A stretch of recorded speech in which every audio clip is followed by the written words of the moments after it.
अस्सलाम वालेकुम जी, it's me Syed Atiyam and you are watching ऐसे क्रिप्टोवर्स। आज इंपॉर्टेंट वीडियो है उन बिगनर्स के लिए, उन लोगों के लिए जिनको आइडिया नहीं है कि क्रिप्टो की एक्सचेंजेस क्या होती हैं, कौन सी होती हैं, इनका फंक्शन क्या है, या वो लोग जो ये जानना चाह रहे हैं कि बेस्ट एक्सचेंज कौन सी है, अल्टरनेटिव एक्सचेंजेस कौन कौन सी हम लोग यूज़ कर सकते हैं। तो आज की इस वीडियो में हम डिस्कस करने लगे हैं best exchanges in crypto currency market. Video को लाइक कर लेना अगर ये वीडियो अच्छी लगती है, चैनल को सब्सक्राइब कर लेना अगर आप हमारे चैनल पे न्यू हैं तो, और फ्रेंड्स के साथ लाजमी शेयर कर लें, हो सकता है उनको भी कोई 1% नॉलेज गेन हो जाए इस वीडियो से।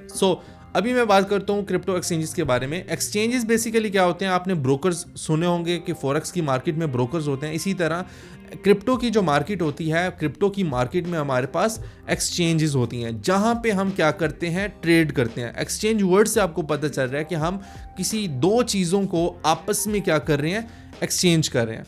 तो यहाँ पे दो तरह की एक्सचेंजेस होती हैं, centralised exchange and decentralised exchange. ठीक है, हम जो एक्सचेंजेस यूज़ करते हैं like Binance, BingX, Bybit, Bitget, MXC, Gay.io, ये वो एक्सचेंजेस हैं जो सेंट्रलाइज एक्सचेंजेस हैं।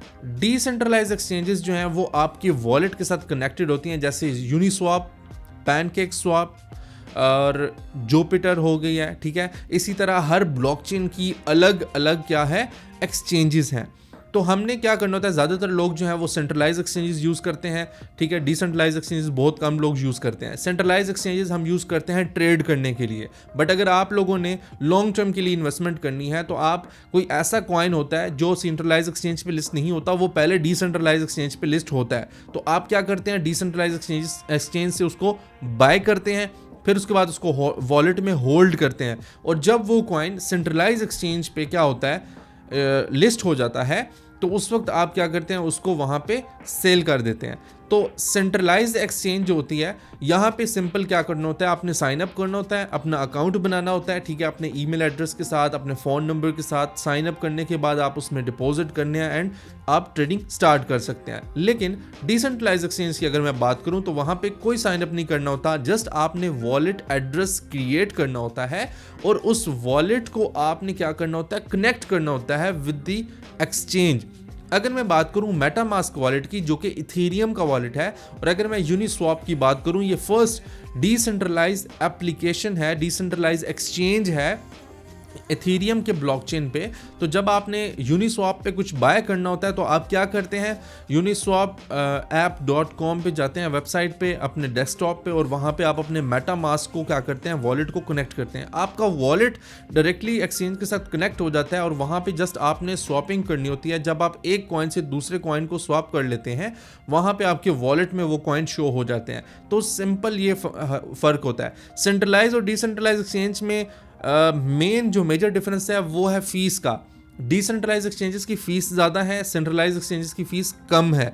सेंट्रलाइज एक्सचेंज जो है उसका मतलब ये होता है कि सेंट्रलाइज कंट्रोल में होता है। ठीक है, लोगों के कंट्रोल में, कोई कंपनी उसको होल्ड कर लिया। बट डिसेंट्रलाइज एक्सचेंज जो होती है वो कोई कंपनी होल्ड नहीं करती है, वो डिसेंट्रलाइज होती है, ब्लॉकचेन पे बनी हुई होती है, और नेटवर्क ऑफ कंप्यूटर या ओपन सोर्स कोड जो है वो उसको कंट्रोल कर रहा होता है। ठीक है, तो ये इसमें डिफरेंस होती है। अब हम बात करते हैं बेस्ट एक्सचेंजेस कौन सी हैं।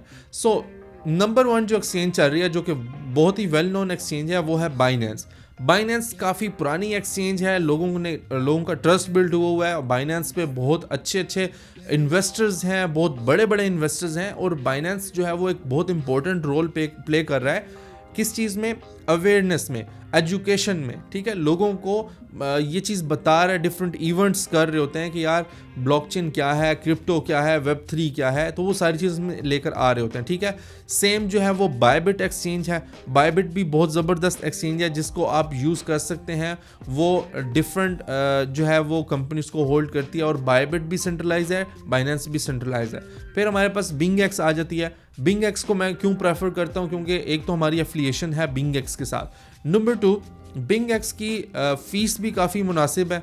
नंबर 3, बिंगएक्स पे काफ़ी ज़्यादा ऐसे कॉइन लिस्टेड हैं जो शायद बाइनेंस पे नहीं है या बायबिट पे नहीं है, बट आपको वो बिंगएक्स पे मिल जाते हैं।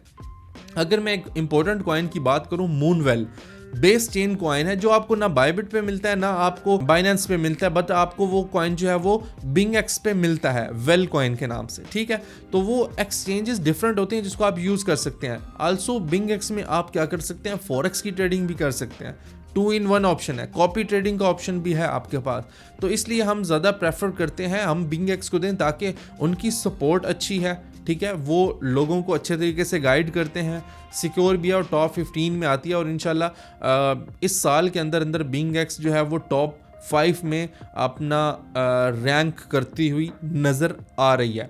तो इसका वॉल्यूम भी काफ़ी ज़्यादा जो है वो इंक्रीज़ हो रहा है। ये लोग भी काफ़ी ज़्यादा जो है वो अवेयरनेस सेशन कर रहे हैं और काफ़ी इवेंट्स वगैरह जो है वो मार्केट में कर रहे हैं, ताकि जितना ज़्यादा लोग जो हैं वो इसको ग्रो कर सकें, लोग जो हैं वो क्रिप्टो की अवेयरनेस उनको मिल जाए और वो इसमें अर्निंग स्टार्ट करें, ट्रेडिंग स्टार्ट करें, ठीक है। अगर आपने इन तीनों में से किसी भी एक्सचेंज पे अकाउंट बनाना है तो आपको डिस्क्रिप्शन बॉक्स में लिंक मिल जाएगा, ठीक है। अब मैं बात करूं अगर मीम कॉइन्स के बारे में, तो उसके लिए सबसे बेस्ट एक्सचेंजेस MXC एक्सचेंज है और Gate.io। ये छोटी एक्सचेंजेस हैं, यहाँ पे हर कोई अपना कॉइन ईजिली लिस्ट करवा लेता है, इसलिए यहाँ पे आप सिर्फ रिस्क की ट्रेडिंग कर सकते हैं, लेकिन आप लॉन्ग टर्म की इसमें इन्वेस्टमेंट नहीं कर सकते, ठीक है। आप अपने वॉलेट्स में इन्वेस्टमेंट करें अगर आपने लॉन्ग टर्म में करनी है। लेकिन ये जो MXC एक्सचेंज हो गई है या फिर आपके पास Gate.io एक्सचेंज है, ये वो एक्सचेंजेस हैं जहाँ पे आपको छोटे वाले कॉइन्स जो हैं वो मिलते हैं, मीम कॉइन्स जिनकी बात करें, जिनकी इतनी पोटेंशियल वैल्यू नहीं होती। 100 में से कोई एक मीम कॉइन होता है जो आपके लिए शिप बन जाता है, ठीक है, जो आपके लिए पेपे बन जाता है, फिर वो बड़ी एक्सचेंज पे लिस्ट भी हो जाता है, ठीक है। तो Gate.io या MXC जो एक्सचेंज है, इसको आपने अगर साइन अप करना है तो वहाँ पे आप रिस्क की ट्रेडिंग करने के लिए कर सकते हैं। लाइक आप उसमें सिर्फ $10, $15, $20 ये इन्वेस्ट कर सकते हैं। उम्मीद करता हूँ ये वीडियो आप लोगों को पसंद आएगी। अगर कोई भी क्वेश्चन है आपका एक्सचेंजेस से रिलेटेड तो आप कमेंट बॉक्स में हमसे पूछ सकते हैं, और कोई और भी क्वेश्चन है तो आप कर सकते हैं। आप इसके साथ साथ हमारा टेलीग्राम चैनल जो है वो उसको लाजमी ज्वाइन कर लें, क्योंकि वहाँ पे हम अर्जेंट अपडेट्स मार्केट की वहीं पे दे रहे होते हैं, डिफरेंट गिवअवेज भी कर रहे होते हैं, डिफरेंट एक्टिविटीज़ कर रहे होते हैं। तो मेक श्योर करें आपने हमारा टेलीग्राम चैनल जो है उसको लाजमी ज्वाइन किया हुआ है। अपना बहुत सा ख्याल रखिएगा। अल्लाह हाफिज़।